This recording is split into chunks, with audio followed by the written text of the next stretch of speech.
Now that's going to be a nice row for the mid traps and lats. If I want to go a little bit higher, palms can be facing down, elbows are coming up around shoulder height, and that's really going to hit those rear delts.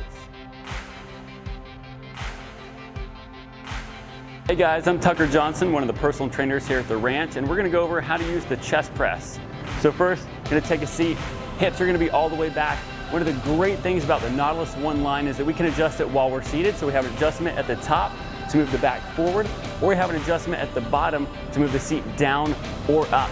From there, we're going to adjust how much weight. We have a little dial over towards the side, and we can add more weight or take some weight off if we need to. I'm going to start with a nice wide grip, really taxing the chest, shoulders, triceps. I'm going to have my back all the way against the pad, head against the pad, and I'm going to drive forward. If I want to use more triceps, I'm going to bring my hands in. Elbows are nice and close to the ribs, and again, I'm squeezing forward, getting that inner chest activation and working my triceps more.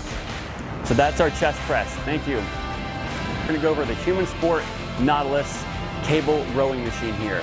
So before we even sit down, we're going to adjust the weight. We have the weight over to the side. It's very simple. We're just going to flick this across or over to add weight and take weight away. Once I have that adjusted, I'm going to take a seat. My knees or shins are going to be against the pads. I'm going to have my shoulder blades back, reaching for the handles. And before I even start rowing, I'm going to retract or pull my shoulder blades back and row these in nice and close. Elbows are going to be to the ribs.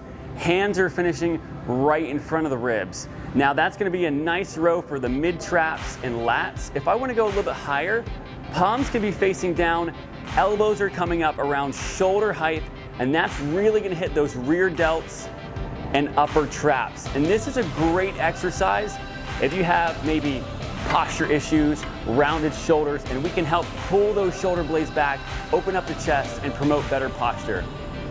We're going to go over how to use the Nautilus One ab crunch machine.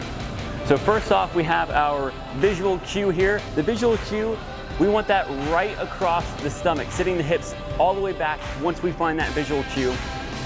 We're going to have our shins on the back of the pad, elbows or triceps on the back of the pads up here, grabbing onto the handles from here, trying to think about elbows coming to the ribs and knees are coming up. This is a great ab crunch here.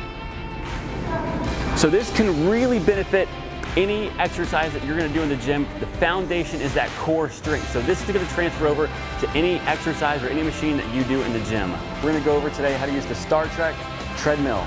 So hopping on, if you feel unstable, maybe you're a fall risk, we can use the clip.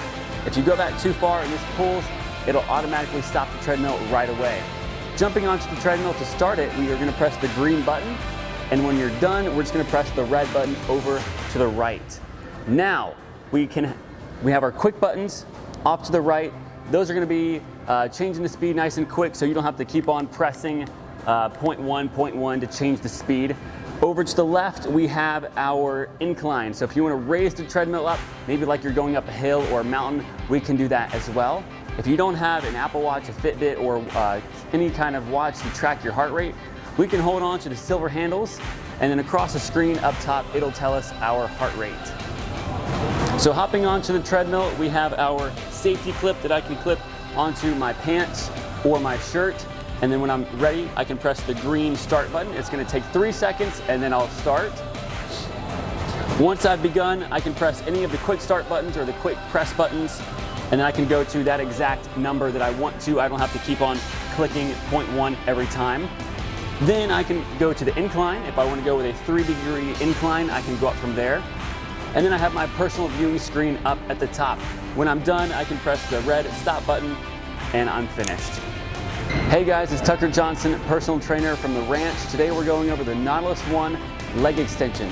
So the great thing about the Nautilus One line is while we're seated, we can adjust all the adjustments that we need. So first, the adjustment for the pad on our shins. Second, the adjustment for the back seat to make sure that can come up or back if we need it to. We also have a visual cue that's going to go in line with our knees. Once that is done, we can adjust the weight over to the side by the dial. Holding the handles nice and tight, shoulders are going to go back on the pad, Extending through the knees, getting activation on the quads, and slowly going back, repeating that action, and having my toes pointing up at the finishing. I'm Tucker Johnson, personal trainer at the ranch. Make sure to like, share, and subscribe to this video. Hope to see you in the gym.